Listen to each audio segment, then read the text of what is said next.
everyone, and welcome to blog 24 of the Tackle the Feelings Before the Behavior. So today's blog is going to be called The Difference Between Emotional Abuse and Emotional Neglect. And these are two similar things, but there's some fundamental differences which I think are very helpful for you to get your head around and to know about. And in my work with a lot of abuse and domestic violence and family violence, emotional abuse seems to be something that's very misunderstood. And in general, emotional neglect is even less understood.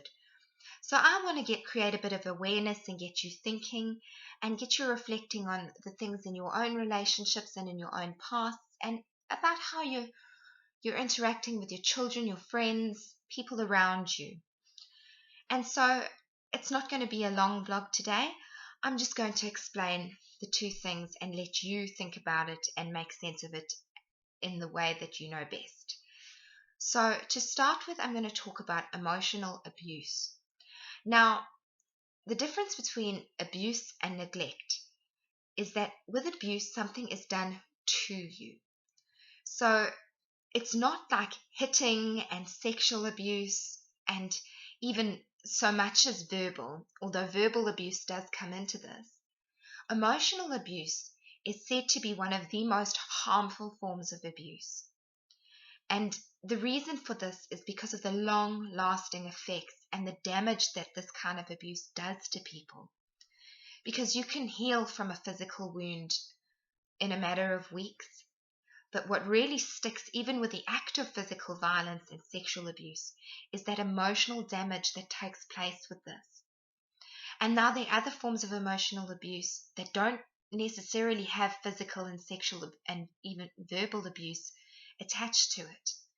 And this is the abuse I want to highlight and get you all to know about, because this is extremely important, because most people don't get help because they don't think something's wrong, they don't think they are justified, and they sure as hell don't call this abuse. I have had to explain to families, this is abusive, and it's been a shock. It's been a shock to people to know that they're in an abusive situation. So I think it's good that we should all empower ourselves with the knowledge. So emotional abuse, some of the forms of emotional abuse, it can be verbal. And the reason verbal abuse, such as name calling, yelling, shouting, and all that is emotionally abusive, is because of the meaning we assign to that as people. When someone keeps yelling at you and dominating over you verbally, it puts you down. So emotional abuse is when a psychological trauma is being created and an emotional disturbance and upset to the point of this trauma, to the point of self-esteem and confidence going down. You hear of a battered woman, this is where this comes in, that battered woman, this is why people don't leave abusive situations, because they've got no confidence left, they've been put down, and that comes from that emotional abuse. Another form of emotional abuse is rejection, being left out of things, being isolated from friends, from family, from things that you would like to do. A lot of the time, the abuser is very controlling. So you're being controlled with what you wear by the form of being put down, being called a slut if it's too risky, or having a say in what looks good on you, what doesn't look good on you, how you should wear your hair. It's that controlling behavior. There's the rejection, which comes in either being left out or being rejected for not being a certain way, being made to feel that what you are is wrong, a lot of shame in this, that what you're doing is wrong, that you're not good enough, putting you down. So it's those put downs, it's that underhanded, manipulative, controlling behavior that puts people down, puts people into a corner, feels that you have to be a certain way, that you are not good enough. That feeling when you're in a relationship where someone is doing things to make you feel not good enough, saying things to you, manipulating your emotion, making you feel guilty for doing the things you want to do, for hanging out with the people you want to hang out with, being around people. So it's putting you down. It's that intimidation, isolating you, making sure that you are dependent on that person so that you can't do things for yourself. Anything along those lines that is emotionally abusive. Bullying falls under this category. Laughing at someone, mocking someone, not caring about your pain, not supporting you when you are going through a really tough time, making you feel like it's your fault things are going wrong, it's your fault all the time, that you are always in the wrong and they are always in the right. This is emotional abuse. And cumulatively, when this carries on and happens again and again, this creates psychological damage. It creates a lowering of the self-esteem, which is shame. That emotion there is shame. We also get a lot of fear and intimidation and threats. Threatening your life is one of the most powerful things that happens. Living in fear that something bad will happen to you, that something will happen to you, your children or your family or the things that you love.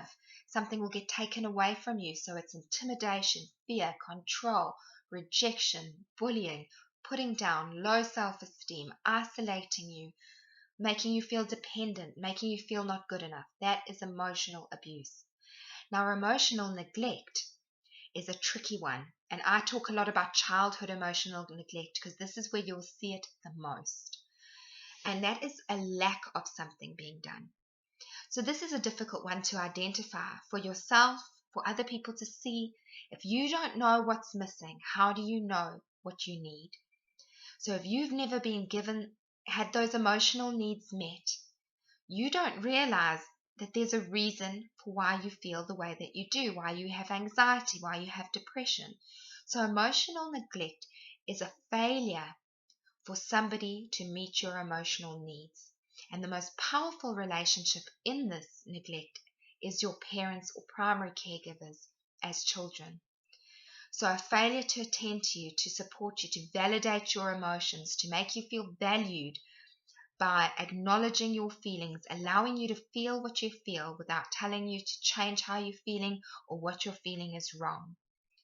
So this is emotional regulation, and a failure to emotionally regulate children creates a world of trouble and problems later on, especially for that person. And that also taps into self-esteem and trust in yourself and trust in the world and who you are as a person. A lot of shame, a lot of unregulated emotions, problems with anger, problems with different emotions. No healthy relationship with emotion is formed. In later years, especially if you had that neglect in childhood, you're most likely going to choose a similar partner or relationship in adult life, and because your relationships are based on your needs. I hate to break it to you, but you choose people based on your emotional needs, what you need.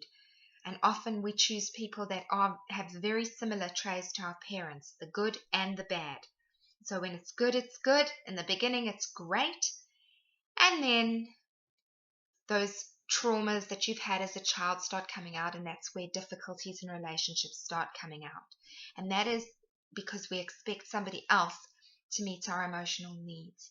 So childhood emotional neglect is a failure to meet emotional needs. And your partner or your friends or people in your life can fail to meet those needs as well. So there can be neglect, but very seldom will you choose relationships like that if you have a secure base in childhood. The more you've been neglected emotionally as a child, the more you're going to seem to have this problem later on in life because of those unmet needs. So I hope that's cleared a few things up. Emotional abuse, something's done to you emotionally. Neglect is a lack of something, a lack of meeting those needs. Both of them affect your self-esteem and who you are, and those feelings you have about yourself, which are very impactful for who you are in the world and how you see yourself, and that strength and confidence. So if you have any questions, please get in touch. Thank you for watching. Bye.